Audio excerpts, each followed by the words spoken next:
Kalau sholat udah sah maka gugurlah tuntutan kewajiban bagi hamba tersebut. Sebaliknya kalau sholatnya nggak sah maka kewajiban belum gugur dari diri si hamba. Artinya masih punya utang dia. Walaupun secara zahir dia pikir sholatnya udah rapih, udah sah, tapi secara agama katakan itu tidak sah karena kurang syarat-syaratnya, maka dia harus mengqadha sholat tersebut.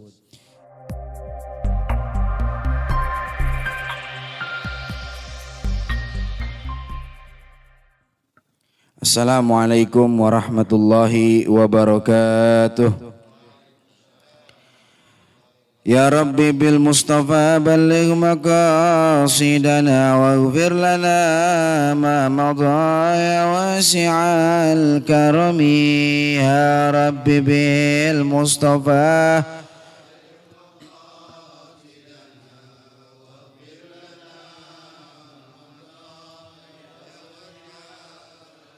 lam yahtalim qattu taha mutlaqan abadan wa matataaba aslan fi mada zamani. Ya Rabbi bil balligh maqasidana waghfir lana ma madha wa qalbuhu lam yanam wal ainu qad na'asat wa la yara zillahu fi syamsi dhu fatani. Ya Rabbi bil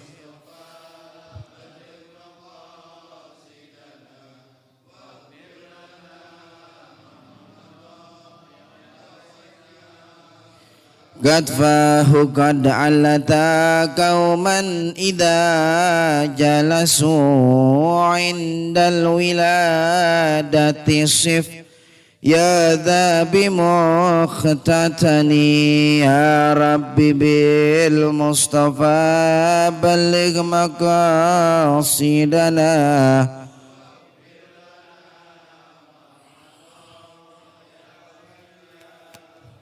hadil khasaisu fahfazha takun aminan min syarri narin wa suraqin wa min mihani. Ya Rabbi bil balligh maqasidana waghfir lana ma madha. Allahumma salli wa sallim wa barik alaihi wa ala alihi. Al-Fatihah hadratin Nabi Muhammadin sallallahu alaihi wasallam wa ila alihi wa ashabi wa azwaji wa dhurriyyati wa ali baiti wa ansari wa ashari thumma ila arwahil awliya wa syuhada'i wa salihin wa la'immatil mujtahidin wal ulama'il amilin khususan ila al-Habib bin Muhammad bin Ibrahim bin Ismail wa khususan ila al-maghfur lahu ya Kiai Haji Abdurrahman Nawawi bin Haji Nawil, maghfur lahu Kiai Haji Muhdad Yusuf bin Yusuf, wal maghfur lahu Kiai Haji Nazir Alam bin Kiai Haji Muhdad Yusuf, wal maghfur lahu Kiai Haji Ahmad bin Guru Ali, wal maghfur lahu Kiai Haji Abdurrahman bin Kiai Haji Ahmad bin Guru Ali wa usulihim wa furu'ihim wa dhawil huquqi alaihim ajma'in. Thumma ila arwahi walidina wa walidikum wa masyayikhina wa masyayikhikum wa muallimina wa muallimikum wa dhawil huquqi alaina wa alaikum wa jami'il muslimina wal muslimat wal mu'minina wal mu'minat. Adkhilillahu ma'al jami' fi kuburihim ar-rauha war raihan wal fushata war ridwan wal bisharata wal aman bijiwarika fi rafi'il jinan innaka karimun mannan. Wa ila hadratin Nabi Muhammadin sallallahu alaihi wasallam. Al-Fatihah. A'udzu billahi minasyaitonir rajim. Bismillahirrahmanirrahim. Alhamdulillahi rabbil alamin arrahmanir rahim. Iyyaka na'budu wa iyyaka nasta'in ihdinas siratal mustaqim.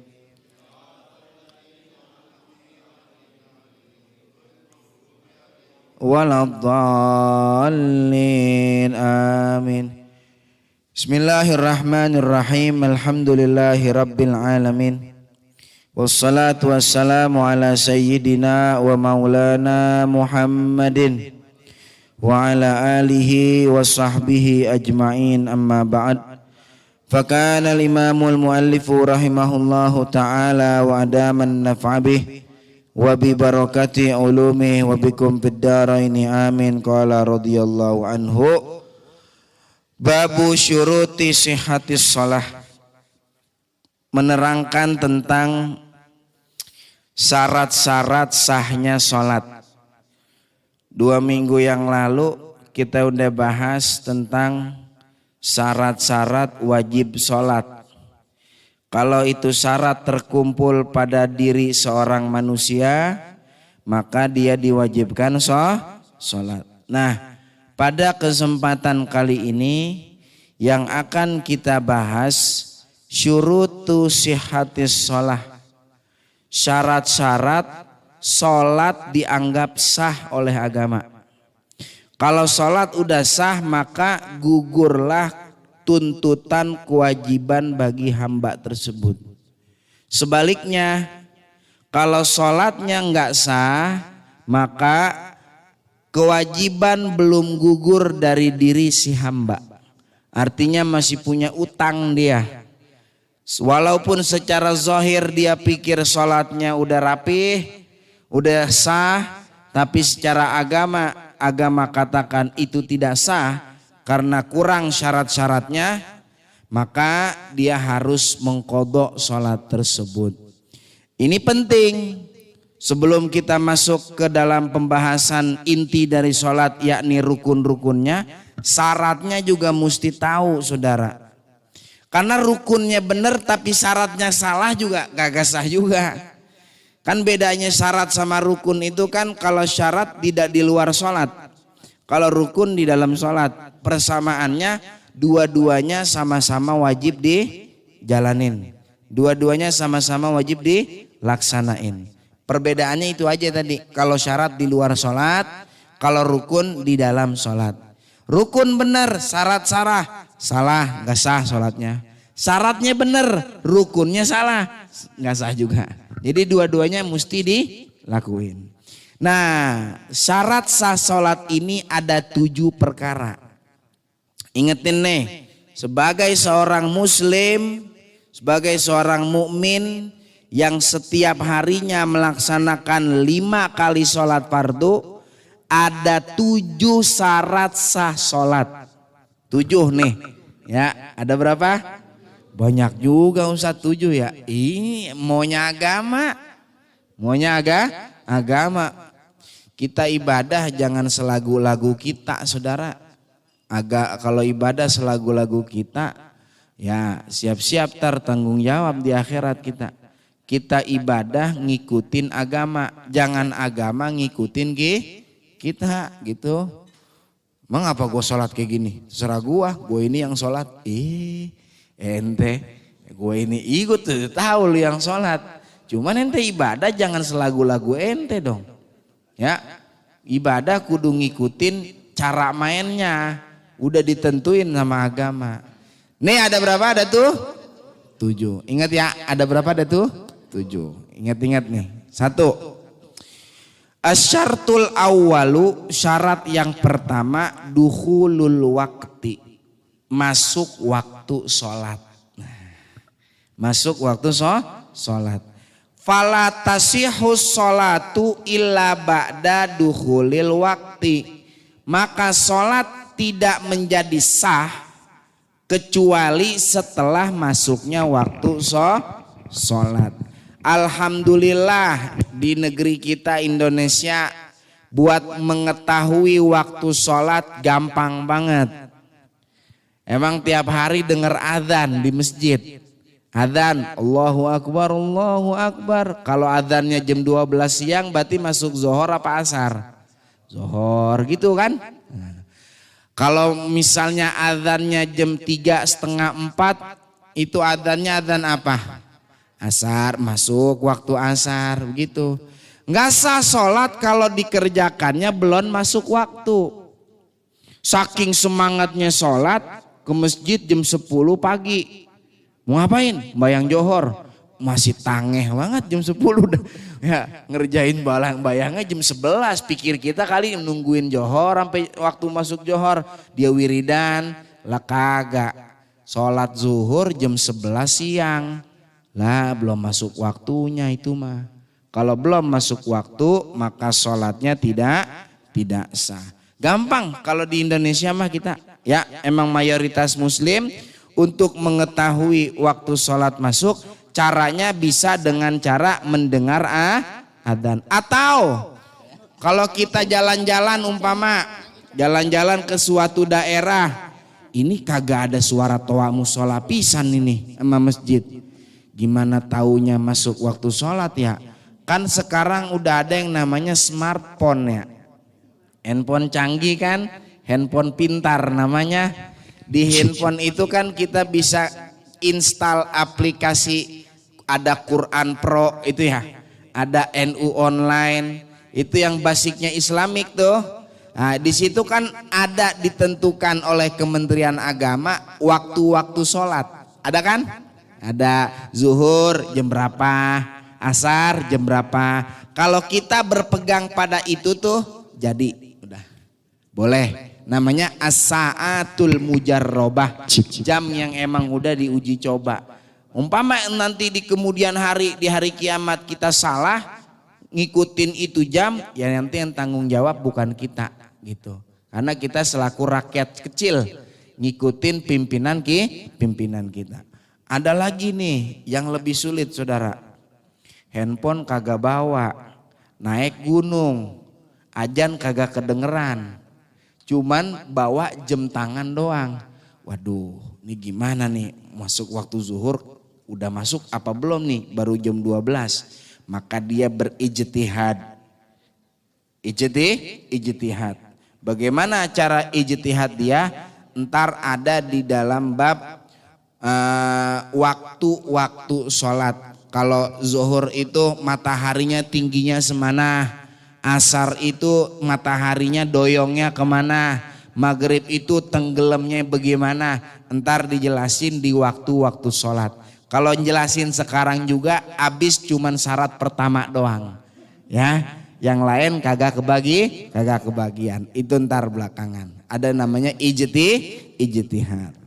Maka kalau orang sholat tiba-tiba sholat tanpa dia yakin atau dia menduga dengan kuat masuk waktu sholat, mesti yakin saudara ya. Maaf, bukan menduga, mesti yakin masuk waktu sholat. Mesti yakin sholat itu di waktunya. Waktu sholat masih ada, mesti yakin. Kalau orang tiba-tiba sholat tanpa yakin sepenuh hati itu waktunya masih ada, meskipun setelah sholat dia baru yakin, sholatnya gak sah. Contoh begini saudara. Kita tidur jam 10 pagi, ngantuk banget ini mata ya. Tidur jam 10, tidur. Bangun-bangun saudara, kita langsung kamar mandi, nggak pakai ngeliat jam, langsung wudu. Ngapain? Mau sembahyang johor. Pikir kita mah kita bangun tidur nih, johor masih ada, udah masuk waktunya gitu. Langsung sholat johor, nggak pakai ngeliat jam, nggak ada yakin namanya kan itu. Nggak ada yakin. Sholat, Allahu Akbar. Setelah sholat zuhur selesai, assalamualaikum, baru dia lihat jam tuh. Pas dia lihat tuh kan jam 2 masih. Nah, meskipun dikerjakan di waktunya, tapi kalau nggak ada keyakinan masuk waktu sholat, maka sholatnya tidak sah. Jadi masuk waktu sholat itu mesti yakin, mesti ada keyakinan. Udah masuk nih waktu sholat gitu. Jelas ya? Kalau sholat 5 waktu gampang ya. Masuk waktunya ya. Kalau sholat jenazah waktunya kapan? Kapan aja. Kalau zuhur kan gampang kita matokinnya. Adzan aja udah pokoknya. Kalau 5 waktu tuh. Kalau sholat jenazah kan gak ada adzan. Kapan masuk waktu sholat jenazah saudara? Masuk waktu sholat jenazah, awas. Setelah jenazah dimandikan.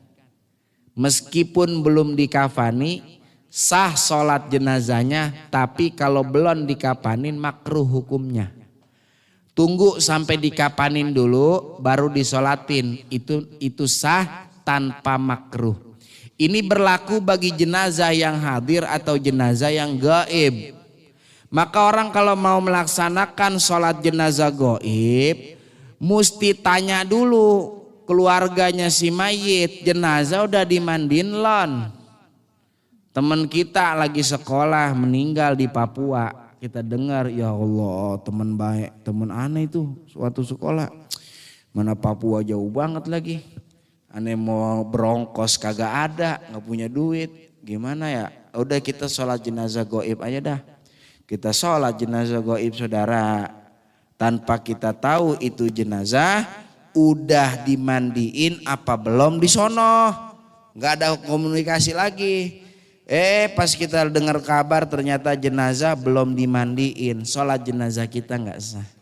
Kenapa? Karena jenazah belum dimandikan. Jenazah yang belum dimandikan, maka waktu sholat jenazahnya belum masuk. Jelas gak sampai sini? Telepon dulu keluarganya, jenazah udah dimandiin belum? Wah, bukan dimandiin lagi, udah dikuburin. Oh udah, walaupun udah dikuburin kan udah dimandiin tadi. Meskipun udah dikuburin, sholat jenazah gaib. Yang penting udah dimandikan. Kalau udah dimandiin, masuk waktu sholat jenazah di situ. Jelas sampai sini ya, paham ya? Tuh satu, ingat baik-baik itu masuk waktu sholat. Dua, asyartu tsani, syarat yang kedua, istiqbalul kiblati, menghadap kiblat. Menghadap kiblat. Yajibu istiqbalu ainil kiblati inda syafi'iyati. Wajib menghadap zat kiblatnya. Apa zat kiblatnya? Berarti Ka'bahnya. Inda syafi'iyah menurut ulama Syafi'i, madhab Syafi'i. Walayak fistiqbalul jihati faqat alal mu'tamad. Enggak cukup sekedar ngadep arah Ka'bah doang. Barat mana barat? Barat sonono. Udah dah, asal madep barat aja enggak cukup. Jadi mesti madep ke zatnya kiblat. Dada kita tuh saudara mesti sejurusan sama zatnya kiblat. Gak cukup cuman sekedar ngadep barat doang, kan kiblat kita kalau kita ada di barat ya. Ya, karena di Indonesia cuma kiblat di barat. Pokoknya madep barat aja nggak cukup gitu. Dada kita mesti sejurusan sama kiblat. Yang dijadikan patokan di dalam istiqbalul kiblat itu adalah dada kita saudara nih. Bukan muka, bukan wajah. Kalau wajah mah nggak dijadikan patokan ngadep kiblat. Yang dijadikan patokan kiblat itu dada. Kalau dada maka umpama kiblat sono nih saudara nih. Kiblat sono nih. Allahu Akbar. Udah tuh dada kita pantang aja ke sono. Muka kita mau tolah-toleh nggak batal. Lah itu kalau lagi assalamualaikum nengok mana? Nengok kanan. Berarti kalau nengok kanan berubah dari kiblat gak? Berubah. Yang dijadikan patokan bukan muka. Kalau yang dijadikan patokan muka, kiblat di sono, berarti boleh orang sholat begini nih. Allahu Akbar. Boleh gak? Kalau yang dijadikan patokan adalah muka. Muka kita yang harus menghadap kiblat. Berarti begini boleh dong sholat. Kiblat di sono, begini boleh nggak sholat berarti? Hah? Nyerong, boleh nggak? Ya kan sekarang kiblat kita di sono nih ya. Aneh berarti sholat begini boleh dong? Allahu Akbar. Boleh nggak? Ada nggak orang sholat begini? Nggak ada. Berarti yang dijadikan patokan bukan wajah, tapi apa? Hah? Kiblat, dada kita. Tengok dikit kanan kiri ya nggak masalah. Kalau gerakannya sedikit. Umpama lagi di masjid, motor kita naruh di parkiran. Ngeri hilang, lagi sembayang agak was-was juga ini motor, kita ngelirik dikit, masih ada, batal kagak begitu? Enggak, ya enggak, bahkan malah bisa menjadi hukumnya dianjurkan ngelihat motor kita. Kenapa? Itu barang kita, barang berharga kita, ya barang berharga jangan begini, udah biarin lah motor mau hilang mau kagak gue sholat dulu, jangan, gue mesti ada ikhtiar dulu, paham nggak Bang sampai sini nih? Jelas ya. Jadi yang dijadikan patokan itu adalah ainul kiblat. Nah, ini kan kalau di Indonesia kan jauh ya. jauh sama kiblat Ka'bah di sana di Mekah. Ngepasin bener apa enggaknya kan kita nggak tahu Ustadz. Apa emang nih masjid bener-bener sejurusan sama zat Ka'bahnya? Apa cuman sekedar ngarah ke arah Ka'bahnya? Oh, kata musonib, wal istiqbalu imma an yakuna yakinan. Menghadap kiblat ada dua keadaan. Perhatikan. Satu, ada kalanya dia menghadap secara yakin. Artinya yakin dia menghadap zat Ka'bah. Kapan ini orang harus yakin menghadap kiblat, menghadap Ka'bah? Illam yakun hunaka hailun bainahu wa bainal Ka'bah. Kalau antara orang yang sholat dan antara Ka'bah nggak ada penghalang. Berarti di sono. Kalau di sono mesti benar-benar ngadep zat Ka'bahnya saudara. Saya punya teman waktu saya umroh tahun 2019. Lagi di hotel, saudara lagi di hotel pulang sholat subuh dari masjid. Teman kamar saya kesiangan. Ya udah nyampe sono masih kesiangan aja kan marah banget ya. Nyampe sono kesiangan. Sholat ya. Pas saya masuk kamar, deh ini bocah madep mana sholat? Saya bilang, saya tanya, Bapak madep mana Pak sholat Pak? Madep sono tadi, kan kiblat sono. Dia ngeliat kompas saudara, yang penting arahnya. Yang penting arah. Coba Bapak buka jendela kamar. Saat dibuka jendela kamar, Ka'bahnya di sono, bayang madep sono. Ya ini kagak sah. Emang apa? Lah orang deket. Kalau deket ngelihat Ka'bah mesti yakin dadanya dia ngadep ke zat Ka'bah. Paham gak begitu? Ya iya ya, bagaimana nih Ustaz kalau gini? Bagaimana? Ya ulang sholatnya.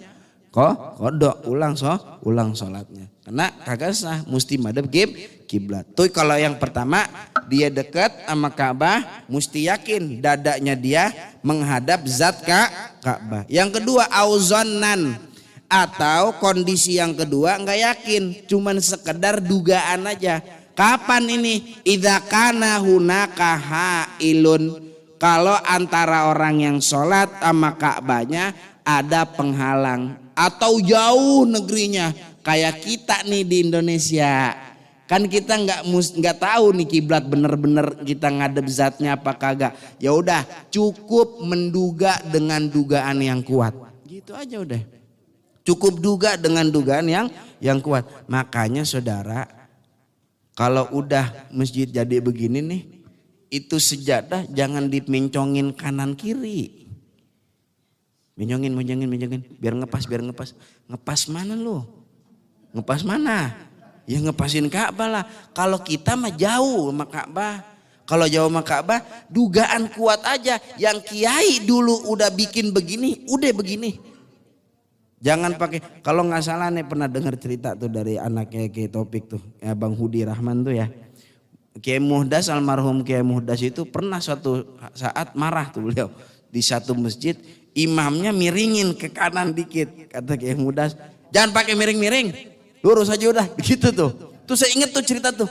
Oh iya benar, kita jauh dari Ka'bah, nggak usah pakai dimiringin. Kalau dimiringin, awas, masjid udah lurus. Imam miringin sejadahnya. Kalau makmumnya tetap lurus, nih bisa ngasah nih jamaah makmum nih. Gara-gara dia doang. Kan makmum kan ada kalanya dia teledor kagak ngeliat imam. Yang penting mah dia sembahyang aja kan begitu. Ternyata imamnya miring. Makmum mah lurus. Tuh bisa gak ngasah saudara. Ya terjadi perbedaan antara pemimpin dengan rakyatnya. Pemimpin mencong, rakyatnya kesono begitu. Paham kagak? Udah, kalau emang bangunan masjid udah lurus, udah lurusin aja. Gitu. Jangan pakai mencong kanan, mencong kiri udah. Emang nggak bisa. Kita jauh dari Ka'bah. Kalau jauh dari Ka'bah, zona aja udah. Dugaan kita dengan dugaan yang kuat. Aneh dugaan kuat, aneh sih miring Ustadz. Ya kalau mau miring, dugaan ente kuat miring, ente miringin. Cuman kasih tahu jemaah yang belakang. Kudu miringin juga, tuh begitu. Paham nggak nih sampai sini saudara? Nah, kita jauh ya. Bisa ngelihat Ka'bah. Tapi pernah terjadi ini di masjid Pekojan. pada zamannya Habib Utsman bin Yahya. Ya, beliau kan sezaman mufti Betawi. Sezaman dengan Syekh Muhammad Nawawi bin Umar Al-Bantani, Syekh Nawawi Banten. Saat Syekh Nawawi berkunjung ke masjid Habib Utsman, kata Syekh Nawawi, "Beb, ini kiblat kurang mencong dikit Beb, ke kanan Beb," gituin. Kata Habib Utsman, "Oh enggak ini udah bener begini kiblat begitu." Kata Syekh Nawawi Banten, "Mari dah Beb, aneh ajak lihat Ka'bah dah." Itu mihrab saudara dibolongin pakai kayu sama Syekh Nawawi Banten. Dibolong di lingkarannya begitu tuh, dinding mihrab tuh. Pas dibolongin begitu, itu Ka'bah tembus saudara. Jadi di saat itu di Jakarta itu, di Jakarta Utara sana tembus, Jakarta Pusat ya, tembus Ka'bah. Wah iya itu Ka'bah. Ini agak sini dikit, menong dikit. Mana udah jadi lagi bangunan begini. Itu masjid ditendang aja sama Syekh Nawawi Banten. Yang tadinya begini ditendang, gitu jadi. Oh bisa begitu ya? Itu keramat namanya. Keramat wali min auliyaillah. Ada orang yang dikasih begitu, nggak ada yang mustahil buat Allah Ta'ala. Itu orang-orang pilihan namanya ya. Riadohnya, mujahadahnya, ibadahnya, tiap malamnya, berapa linangan air mata yang dia udah teteskan. Bisa dapat begitu, Allah Ta'ala mau bisa. Cuman modelan kayak kita mah jangan kita kepengenin yang begituan ya. Gua kayaknya terobsesi juga nih gua jadi wali nih. Jangan. Kalau model kita mau udah ngaji aja udah biar bener. Jangan pakai segala mau jadi wali segala. Mau jadi wali, wirid mulu gila dah akhirnya. Ya kagak kerja. Gila akhirnya. Udah modelan kayak kita mah saudara. Yang begituan jangan kita cari. Kita mau bagaimana sekarang? Kita mah di sisa umur kita nih udah ngaji aja udah ngaji. Datang aja ke majelis taklim udah begitu. Mau paham mau kagak paham urusan belakangan udah. Yang penting datang aja ngaji. Di majelis taklim nyender nggak apa-apa. Jiping ngaji kuping doang kagak apa-apa. Bawa buku juga kagak apa-apa. Tidur aja nggak apa-apa udah. Asal jangan bawa bantal aja tidurnya. Bawa bantal enak banget tidur di masjid pakai AC bawa bantal ya. Datang aja deh kita ke majelis taklim ya. Al yauma nakhtimu ala afwahihim wa tukallimuna aydihim wa tashhadu arjuluhum bima kanu yaksibun. Nanti di hari kiamat saudara, Allah Ta'ala ajak ngomong tuh tangan kita. Kaki menjadi saksi saudara. Mulut dikunci sama Allah Ta'ala. Ditanya sama Allah Ta'ala, malam Rabu tanggal 7 Muharram badan ente di mana?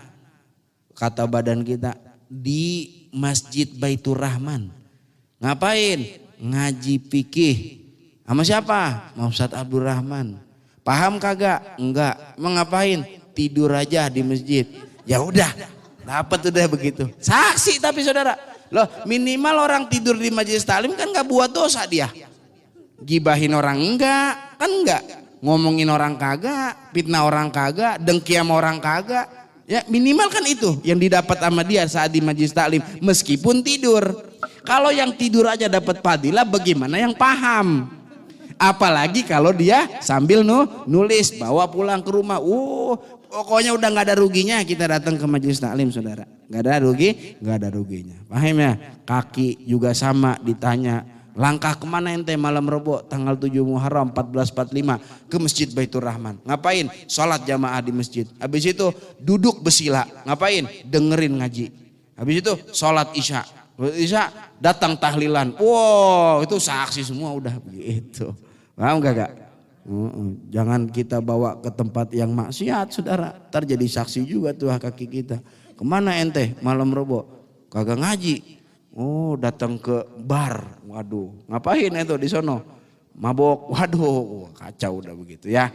Mudah-mudahan Allah Ta'ala lindungin kita bisa ninggalin maksiat. Amin ya rabbal alamin. Tadi pakai apa tuh ya? Kalau madhab kiblat ya, pakai dada. Asyartu tsalitsu syarat yang ketiga. At-taharatu anil hadatsain, suci dari dua hadas. Suci dari dua hadas. Dua hadas ini maksudnya hadas kecil dan hadas besar. Hadas kecil mewajibkan wudhu, hadas besar mewajibkan mandi. Ini bagi orang selain faqidut tahurain. Apa itu faqidut tahurain? Orang yang tidak mendapatkan dua alat bersuci. Yang pertama air untuk berwudu, yang kedua debu dari tanah untuk tayamum. Umpama saudara nih, kita lagi di perjalanan, umpama lagi di mobil pulang kerja, atau di kereta, atau di transportasi umum. Pulang kerja masuk waktu maghrib, macet jalanan Jakarta kan, macet. Maghrib ke Isya kan waktunya sebentar ya, waktunya sebentar. Lah bagaimana nih mau sholat, belum bayang maghrib ini aneh nih. Mana nggak punya wudhu, tayamum nggak bisa. Ini orang namanya saudara faqidut tahurain. Dia luput, dia nggak dapat dua alat bersuci. Air buat wudhu, debu untuk tayamum. Lah Ustaz, itu debu diangkot kan banyak. Apalagi diangkot ya. Ini bisa di jendelanya kan bisa dia itu. Di dalam madhab Imam Syafi'i, tayamum itu harus dari debu yang langsung diambil dari tanah. Tapi kalau di madhab yang lainnya boleh, seperti madhab Imam Malik boleh. Kita ngambil debu dari kaca jendela nggak apa-apa. Ya nggak apa-apa. Tapi kalau madhab Syafi'i mesti dari tanah langsung. Lo kan dia pulang dari kantor bawa-bawa tanah kan kagak mungkin. Debu nggak ada juga. Ini orang namanya faqidut tahurain. Sedangkan waktu sholat maghrib mau keluar, dia belum sholat. Dia mau turun dulu, mampir dulu ke masjid, takut ditinggal. Ya kalau mobil pribadi sih mungkin ya enak gampang kan.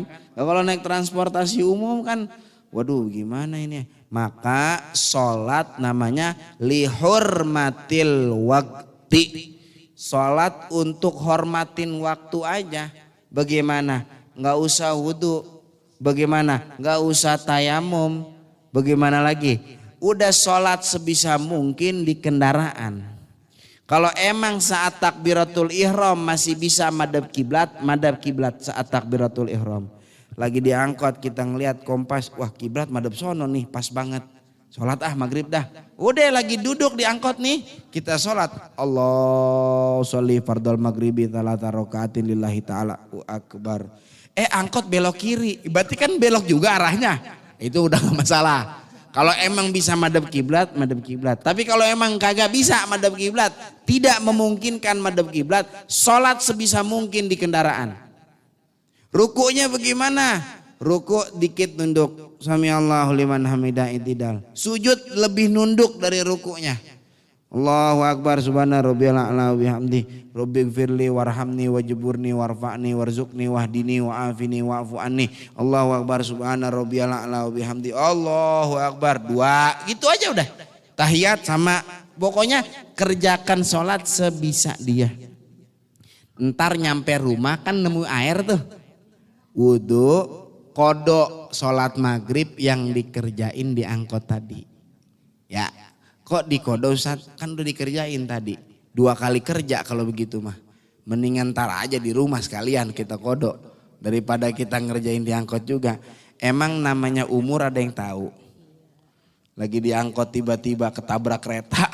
Lagi lewat rel. Ya kan? Ya nggak ada yang tahu saudara. Lagi diangkot tiba-tiba dari belakang orang truk remnya blong. Nabrak kita meninggal su'ul khotimah.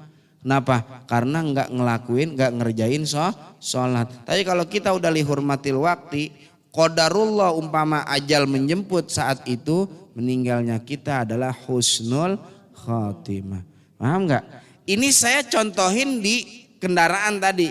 Pokoknya sama semuanya contoh tersebut tuh sama di semua keadaan yang tidak memungkinkan orang sholat dengan sempurna. Kalau dia masuk waktu lihurmatil wakti. Contohnya apa? Lagi dirawat di rumah sakit. Diinfus kan? Infus masuk makanan kan itu kan. Orang sholat makan boleh kagak? Ya lagi sembahyang kita Allahu Akbar. Ada ongol-ongol kita makan aja. Ambil sembahyang boleh kagak? Kagak boleh. Lagi sholat sembahyang kagak boleh mah. Kan lagi diimpus kan masuk kayak orang makan kan. Ya kan? Berarti kan kita nggak bisa sholat sempurna karena ada makanan yang masuk. Terus gimana masuk waktu sholat? Wajib sholat tetap. Namanya sholat lihurmatil wakti. Nggak bisa wudhu lagi di rumah sakit. Tayamum nggak bisa juga. Ya udah kayak tadi orang sholat yang di kendaraan tadi. Sholat sebisa dia.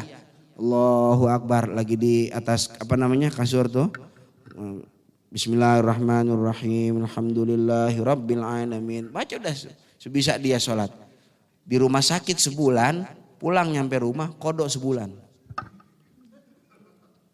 Lah, dihormatil waktu tadi wajib di kodok begitu. Wajib di kodok. Berat itu mah Ustadz ya. Emang juga pahala yang gede dikasih ke orang yang amalannya berat. Al jaza min jinsil amal. Balasan tergantung jenis amal perbuatannya. Kalau amalnya dirasa orang itu ngerjainnya berat, pahalanya lebih gede. Kayak orang puasa Ramadan bagi kuli bangunan. Berat apa ora itu dia kira-kira? La ilaha illallah, berat saudara. Lah kita kalau lagi libur aja hari Minggu puasa Ramadan rasanya berat banget. Jam 2 siang aja udah pengen main di masjid aja. Nyalain AC, ya kan? Masuk waktu zuhur umpama kita wudhunya orang mah kumur-kumur 3 kali, kita 11 kali. Itu lagi libur kita, orang ngapa-ngapain rasanya puasa berat banget. Bagaimana kuli bangunan dia puasa? Berat apa kagak itu kira-kira? Oh berat, tapi pahalanya gede dia. Kalau dia emang dia tahanin itu ikhlas itu dia kerjakan ibtigha mardotillah, dia cuma nyari ridho Allah Ta'ala. Ya Allah ana mah cuma nyari ridho doang, ana begini begitu. Oh al jaza min jinsil amal, pahalanya dia gede. Kenapa? Karena amal yang diperbuat juga berat gitu. Paham kagak?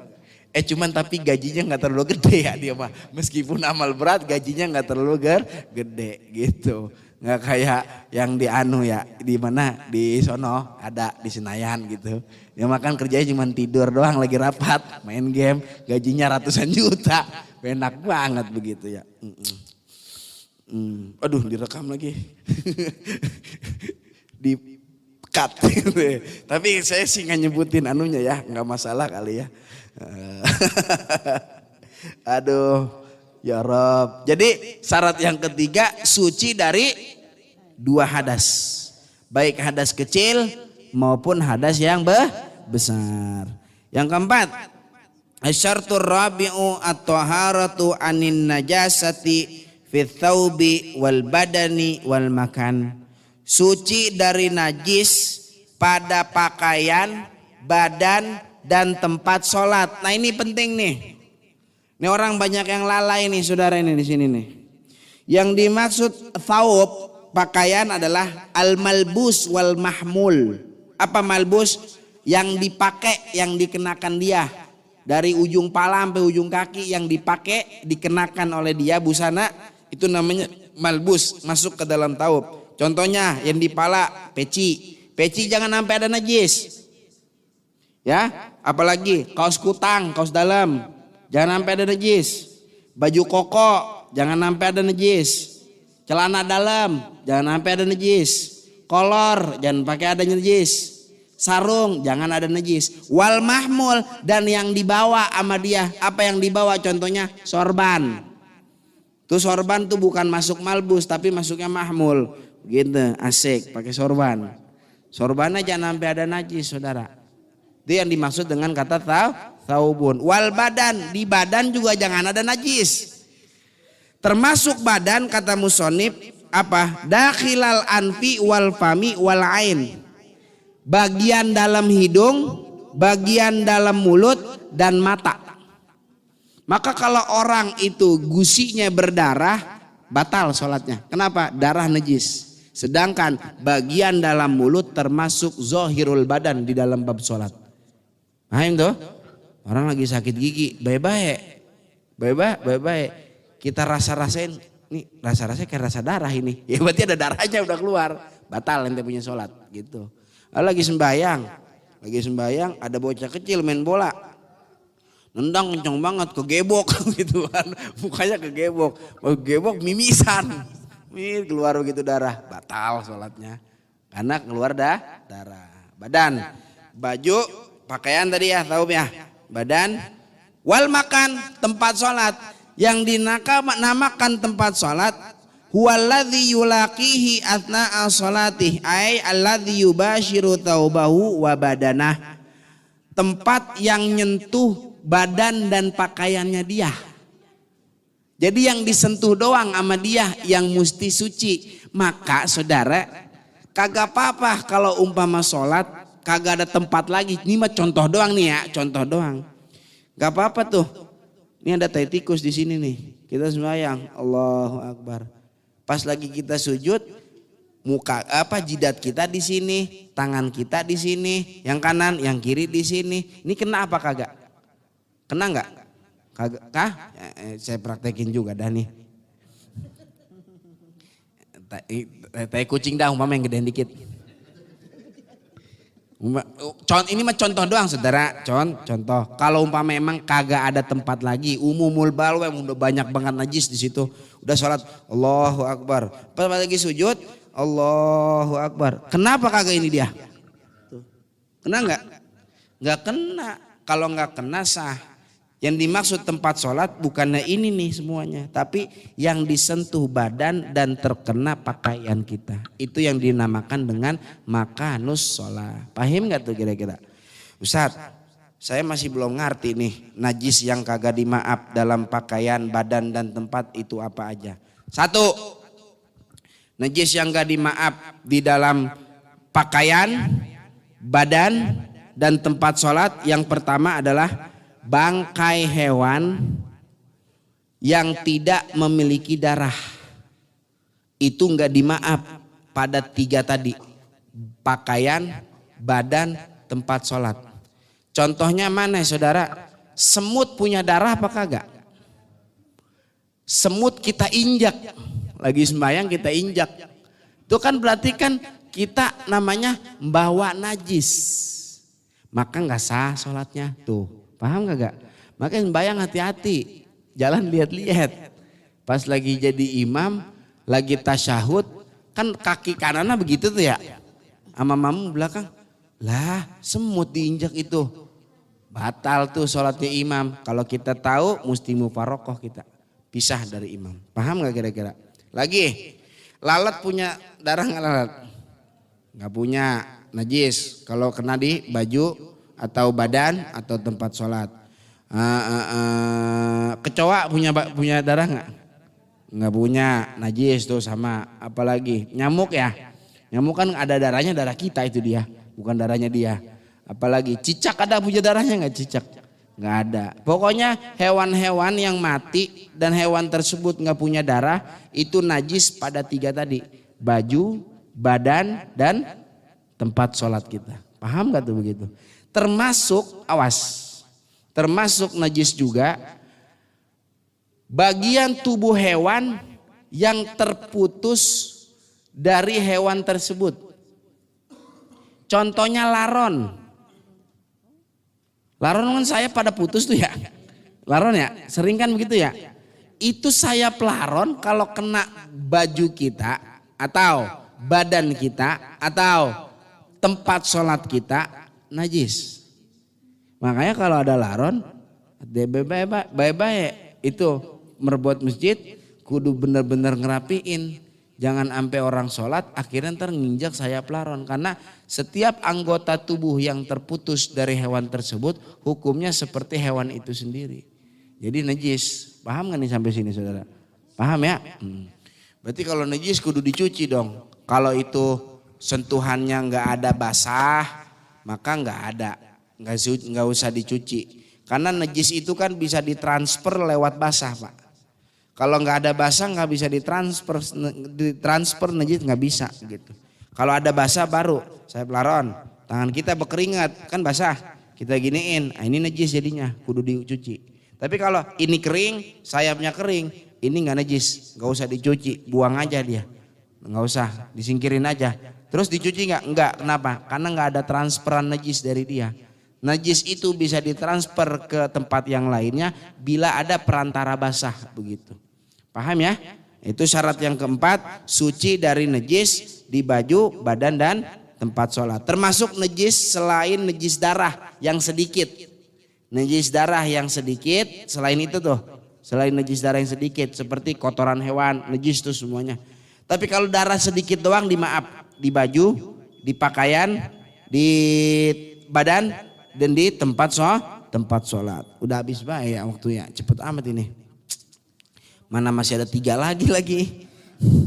Ada nutup aurat, ada mengetahui fardu sholat, dan tidak meyakini satu fardu dari fardu sholat sebagai sunnah. Jadi mesti tahu rukun sholat juga ntar. Rukun sholat ada berapa ya? Kita sembahyang. Ada 17, masa Allah banyak amat. 7 aja tadi gua belum tentu hafal, apalagi 17 gitu ya. Tapi kalau kita udah sering tiap hari sholat saudara, ngapalinnya gampang yang begituan mah ya. Ngapalinnya gampang. Entar kita belajar rukun sholat. Perjalanan kita masih panjang ini saudara. Ya baru nyampe syarat sah sholat. Ntar kalau udah rapi syarat sah sholat, masuk ke waktu-waktu sholat. Waktunya dulu biar tahu. Kalau waktu udah rapi baru rukun-rukun sholat. Rukunnya udah rapi, sunnah-sunnah sholat. Sunnahnya udah rapi, baru sujud sahwi. Ntar sujud sahwi di situ tuh pembahasannya tuh. Udah rapi juga sholat jamaah, syarat-syaratnya. Sholat jamaah rapi, sholat Jumat. Jumat rapi, jamak takdim, jamak takhir. Rapi, kosor rapi, masuk bab sholat jenazah. Mandiin, ngapanin. Baru rapi ibadah sholat. Waktu itu masuk ntar zakat gitu. Puasa, haji. Rapi bab ibadah, termasuk jual beli begitu. Masya Allah panjang banget. Mudah-mudahan Allah Ta'ala berikan kita umur panjang.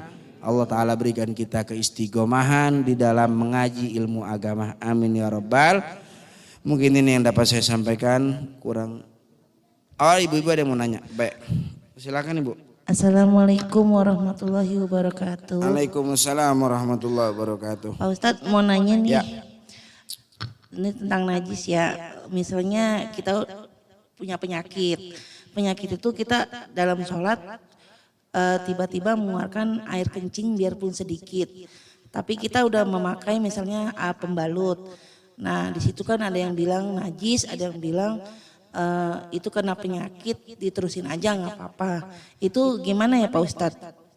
Sholatnya? Iya. Oke. Itu termasuk daimul hadas ibu. Orang daimul hadas itu maksudnya daim orang yang terus menerus, hadas itu hadas. Orang yang terus menerus hadas bisa karena penyakit ya.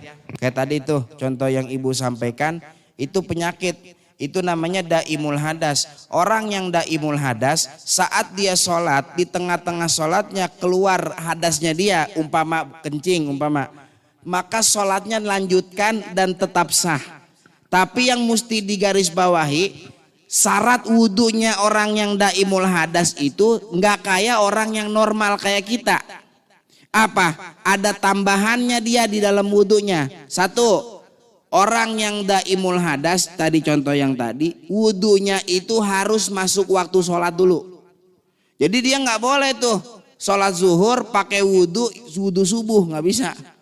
Jadi wudhunya harus masuk waktu dulu, nggak bisa dia. Kalau wudhunya itu sebelum masuk waktu. Yang kedua, sebelum dia berwudhu, dibersihkan dulu kemaluannya dia, penyakitnya dia keluar dari kemaluan mana. Kalau dari depan, kemaluan depannya dibersihkan dulu. Habis dibersihin, dipakein pembalut. Cara ibu tadi udah bener tuh, udah pakai pembalut begitu. Habis pakai pembalut, baru habis itu kita wudhu. Nah, kalau nanti di tengah-tengah sholat umpama keluar itu air kencing, lanjutkan sholatnya dan sholatnya tetap sah. Ini namanya orang daimul hadas. Yang ketiga, wudunya orang yang daimul hadas harus mualat. Apa mualat? Berturut-turut. Berturut-turut itu tidak ada jeda lama antara satu rukun dengan rukun yang lain. Habis basuh muka jangan pakai ngopi dulu. Langsung basuh tangan gitu. Baju muka ngopi dulu enak kali ini ya. Ngopi dulu ngopi. Ntar basuh tangan ntar adanya. Itu nggak mualat namanya karena ada jeda lama. Jadi kayak orang biasa normal wudunya yang kayak kita. Muka langsung ke tangan gitu. Jadi jangan sampai ada jeda yang lama. Itu tambahan syarat orang yang daimul hadas. Umpama udah dilakukan syarat-syarat tersebut, di tengah-tengah dia sholat keluar air kencingnya, maka tetap lanjutkan sholatnya dan sah. Jelas ya? Paham Ibu? Oke. Makasih Pak Ustadz. Oke, sama-sama. Cukup. Assalamualaikum warahmatullahi wabarakatuh. Waalaikumsalam warahmatullahi wabarakatuh. Cukup? Udah? Oke. Terima kasih, mungkin ini saja yang dapat saya sampaikan. Mudah-mudahan ahad depan kita masih bisa bertemu lagi ya, tatap muka lagi, amin ya rabbal alamin. Terima kasih semuanya. Assalamualaikum warahmatullahi wabarakatuh.